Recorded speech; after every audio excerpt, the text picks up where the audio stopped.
শহীদরা এবং জীবন্ত শহীদরা আমাদের অ্যাসেট, তারা আমাদের বোঝা নয়। এই স্বীকৃতি আমাদেরকে দিতে হবে। কিন্তু বিচার আর সংস্কারের আগে যদি কোনো নির্বাচন হয় তাহলে সেটি আরেকটা ন্যাশনাল ডিজাস্টার হতে পারে, আমরা বিশ্বাস করি।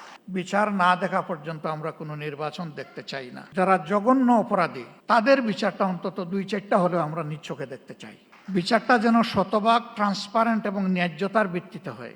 অন্যান্য দলের পক্ষ থেকে একই প্রতিশ্রুতি আসুক তা আমি প্রত্যাশা করি। নতুন সরকার গঠিত হয়েছে ফ্যাসিজমের পতনের প্রেক্ষাপটে। বিচারের জন্য ট্রাইব্যুনাল গঠন হয়েছে, বিচারক নিয়োগ হয়েছে, তদন্তকারী সংস্থা হয়েছে, প্রসিকিউশনও নিয়োগ হয়েছে। কিন্তু এটি সত্য, এখন 1 বছর ছুঁই এ সময়ের ভিতরে কিন্তু বিচার এখনো দৃশ্যমান হয়নি। আমরা বিশ্বাস করি এই প্রক্রিয়ার সাথে যারা সম্পৃক্ত তারা তাদের সর্বোচ্চটা দিয়ে চেষ্টা করছেন।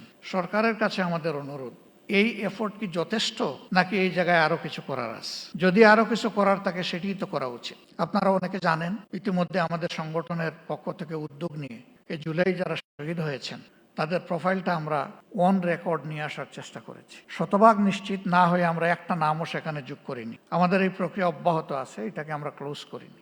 12 ভলিউমের এই শহীদ স্মরণিকা আমরা সকলের হাতে পৌঁছে দিতে পারিনি, তবে আমাদের ওয়েবসাইটে বাংলা, ইংলিশ এবং আরবিতে ইতিমধ্যেই আপলোড করা আছে। সেটা কেউ ভিজিট করলে আমরা খুশি হব। আমরা এবার হাত দিয়েছি যারা জীবন্ত শহীদ তাদের জীবন নিয়ে, এই অন্ধ, পঙ্গু, হাসপাতালের বেডে পড়ে থাকা প্যারালাইজড, তাদের বিষয়টা তুলে আনার জন্য। আমি সরকারকে অনুরোধ করব, এই কাজটা পূর্ণাঙ্গ যথার্থতা পাবে যদি সরকারি উদ্যোগে এটা হয়। আমরা আমাদের দিক থেকে পূর্ণ সহায়তা দিব ইনশাল্লাহ। যা আমাদের কাছে ম্যাটেরিয়ালস আছে তা দিয়ে এবং আরো যা প্রয়োজন আছে আমাদের পক্ষে সম্ভব সঙ্গত সবকিছু দিয়ে। ইতিহাস যেন হারিয়ে না যায়, ইতিহাসটাকে ধরে রাখা উচিত এবং শ্রদ্ধার সাথে এটা আমাদেরকে স্মরণ করতেই হবে। আজকে আমাদের এই বসাটাও ওই ত্যাগের বিনিময়। ওই ত্যাগটা না হলে আমার নিজেরও অবস্থা কি হতো আল্লাহ ভালো জানেন। এখানে আমরা যারা আছি কে কোন অবস্থায় থাকতাম সেটা আল্লাহ ভালো জানেন। কাজেই আমাদের শহীদরা এবং জীবন্ত শহীদরা আমাদের অ্যাসেট, তারা আমাদের বোঝা নয়। এই স্বীকৃতি আমাদেরকে দিতে হবে।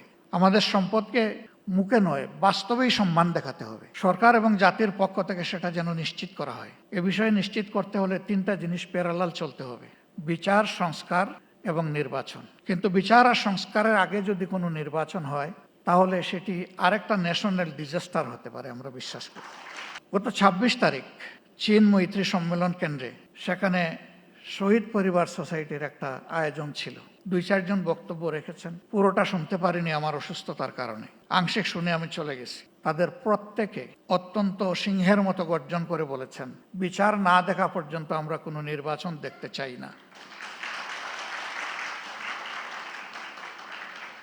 তারাই দাবি করেননি শত শত মানুষ যাদেরকে হত্যা করা হয়েছে, হাজারো মানুষ যাদেরকে পঙ্গু করা হয়েছে, তাদের সকলের বিচার করে তারপরে নির্বাচন হোক।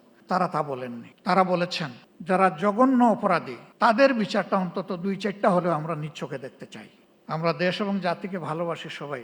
জাতিসংঘ ফ্যাক্টস ফাইন্ডিংয়ে যে ফ্যাক্টসগুলা তুলে এনেছে তার সাথে যেগুলা অপূরণ আছে সেগুলাকেও সংযুক্ত করে বিচারটা ঠিকমতো হোক। তবে আমি অত্যন্ত দৃঢ়তার সাথে বলবো যে ও বিচার আমাদের উপর করা হয়েছে।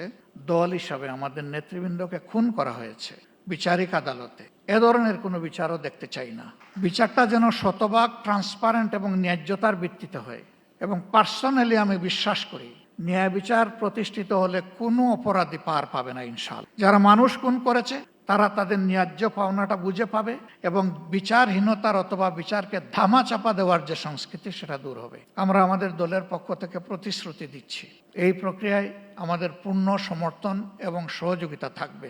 জনগণের ম্যান্ডেটের ভিত্তিতে আমরা সরকার পরিচালনা করার সুযোগ পাই অথবা আমরা বিরোধী দলে থাকি, এ বিষয়ে আমাদের ভূমিকা হবে স্পষ্ট, ন্যায্য এবং অকুতভয়। আমরা কাউকে পরোয়া করে কোনো কিছু বলবো না, করবো না। ভয় করবো শুধু আল্লাহ তাআলাকে। দায়বদ্ধ থাকবো প্রথমে নিজের বিবেকের কাছে, তারপরে দেশবাসীর কাছে। অন্যান্য দলের পক্ষ থেকে একই প্রতিশ্রুতি আসুক তা আমি প্রত্যাশা করি। কেউ না কেউ তো আগামীর সরকার চালাবে। তাহলে যারাই চালাক তারা যেন জাতির এই আমানত রক্ষা করে, আমরা যেন বিশ্বাসঘাতক না হই।